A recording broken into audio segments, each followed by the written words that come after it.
Hello friends, അപ്പോൾ നമ്മളൊന്ന് പറയുമ്പോൾ നമ്മുടെ ആമസോൺ ഉണ്ടല്ലോ, ആമസോൺ ഇപ്പോൾ പുതിയൊരു റൂപേ ക്രെഡിറ്റ് ലൈൻ ഇറക്കാൻ പോവാണ്. അതായത് നിങ്ങൾക്കറിയാം, പണ്ട് നമുക്ക് പേ ലേറ്റർ സംഭവമൊക്കെ ഉണ്ട്. ഇപ്പോൾ ആമസോണിൽ ഇപ്പോൾ പേ ലേറ്റർ ഓൾറെഡി ഉണ്ട്. പക്ഷേ ഇത് ആക്ച്വലി ഒരു UPI ക്രെഡിറ്റ് കാർഡ് എന്നൊക്കെ വേണമെങ്കിൽ പറയാം. UPI ക്രെഡിറ്റ് ലൈൻ തന്നെ പേര് വന്നിരിക്കുന്നത്. ഇപ്പോൾ റീസെന്റ് അതിന്റെ ഒരു നമ്മുടെ NPCI ഒക്കെ ഇതിന്റെ വീഡിയോ പുറത്തു വിട്ടപ്പോൾ, അതിന്റെ ന്യൂസ് പുറത്തു വിട്ടപ്പോൾ നമ്മൾ ഓൾറെഡി വീഡിയോ ചെയ്തിട്ടുണ്ടായിരുന്നു. ഓൾമോസ്റ്റ് വർക്കിംഗ് നമ്മുടെ ഒരു UPI ക്രെഡിറ്റ് കാർഡ് അല്ലെങ്കിൽ ഒരു പേ ലേറ്റർ പോലെയൊക്കെ തന്നെയാണ്. പക്ഷേ നമുക്ക് 48 ഡേയ്സിന് ഇൻട്രസ്റ്റ് ഫ്രീ പീരീഡ് കിട്ടും. നോർമൽ ബാക്കി എല്ലാ റുപേ ക്രെഡിറ്റ് കാർഡിന് അതേ കാറ്റഗറിയിൽ വരുന്ന ഒരു ഫീച്ചേഴ്സും സംഭവങ്ങളൊക്കെയാണ് ഇപ്പോൾ ഇതിനെ കുറിച്ച് പറയുമ്പോൾ. അപ്പോൾ ഓൾമോസ്റ്റ് നോക്കി കഴിഞ്ഞാൽ ഒരു ഡിജിറ്റൽ UPI ക്രെഡിറ്റ് കാർഡ് എന്ന് വേണമെങ്കിൽ പറയാം. ആമസോൺ ഇപ്പോൾ അത് ലോഞ്ച് ചെയ്യാൻ പോകുന്നുണ്ട്. ആമസോണും റൂപേ കൂടി ടൈപ്പ് ചെയ്തിട്ടാണ് ഇപ്പോൾ ഇത് റിലീസ് ചെയ്യാൻ പോകുന്നത്. അപ്പോൾ നിങ്ങൾ ഓൾറെഡി ഒരു ആമസോണിന്റെ കസ്റ്റമർ ആണെങ്കിൽ, അല്ലെങ്കിൽ ആമസോണിന്റെ ക്രെഡിറ്റ് കാർഡോ അല്ലെങ്കിൽ ആമസോൺ പേ ലേറ്ററോ ഓൾറെഡി ഉള്ള കസ്റ്റമർ ആണെങ്കിൽ നിങ്ങൾക്ക് ഇത് കിട്ടാനുള്ള ചാൻസ് 99% ആണ്. എന്ന് വെച്ചാൽ അവർക്കായിരിക്കും ഫസ്റ്റ് പ്രയോറിറ്റി വരുന്നത്.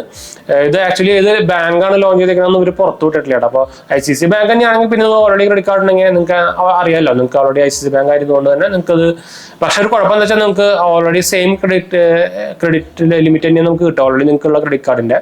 പക്ഷെ അങ്ങനെ അല്ലെങ്കിൽ നിങ്ങൾക്ക് സെപ്പറേറ്റ് ക്രെഡിറ്റ് എന്താ പറയുക ലിമിറ്റ് കിട്ടാനും അങ്ങനെ നിങ്ങൾക്ക് ബെനിഫിറ്റ് എടുക്കാനും ഭയങ്കര ചാൻസ് കൂടുതലായി കിട്ടാം.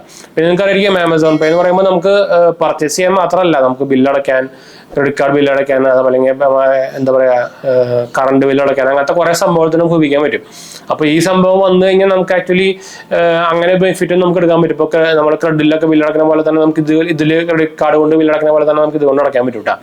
പിന്നെ ഒരു ഗുണം എന്താ വെച്ചാൽ നമുക്കിത് സിബിൽ റിപ്പോർട്ട് ചെയ്യുമ്പോൾ ലോണായിട്ടല്ല റിപ്പോർട്ട് ചെയ്യാം. അപ്പോൾ പേ ലേറ്ററിന്റെ മെയിൻ പ്രോബ്ലം എന്താ വെച്ചാൽ അത് ഫുള്ള് ലോണായിട്ട് റിപ്പോർട്ട് ചെയ്യാറ് സിബിലേക്ക്. ഇതിൽ പക്ഷേ നമുക്ക് ക്രെഡിറ്റ് കാർഡ് തന്നെ റിപ്പോർട്ട് ചെയ്യാം.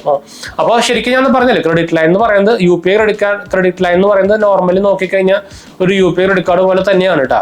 വലിയ ഡിഫറൻസ് സംഭവമൊന്നും ഇല്ല. പക്ഷെ അതിന് നമുക്ക് എന്താ പറയുക, ഈ UPI ക്രെഡിറ്റ് കാർഡ് പോലെ അതിന് നമ്പേഴ്സും സംഭവമൊന്നും ഉണ്ടാവില്ല. നമുക്ക് ആമസോൺ പേയിൽ മാത്രമേ ഉപയോഗിക്കാൻ പറ്റുള്ളൂ. അതാണ് ഡിഫറൻസ് വരിക. അപ്പോൾ ഈ ഒരു ന്യൂസ് ഷെയർ ചെയ്യാൻ വന്നപ്പോൾ എന്തായാലും നമുക്ക് വീഡിയോ വൈൻഡ് അപ്പ് ചെയ്യാം. എന്തെങ്കിലും സംശയം കാര്യങ്ങളൊക്കെ എന്നെ കമന്റ് ചെയ്താൽ മതിയിട്ട്. നമ്മളെല്ലാ കമന്റ് പ്രോഗ്രാമാണ് ലിങ്കും കാര്യങ്ങളൊക്കെ താഴെ കൊടുത്തിട്ടുണ്ട് കേട്ടോ. അപ്പം എന്തായാലും വന്നിട്ടുണ്ട്. ഇവിടെ നമ്മുടെ പോപ്പ് ഭയങ്കര കുറയാണ്.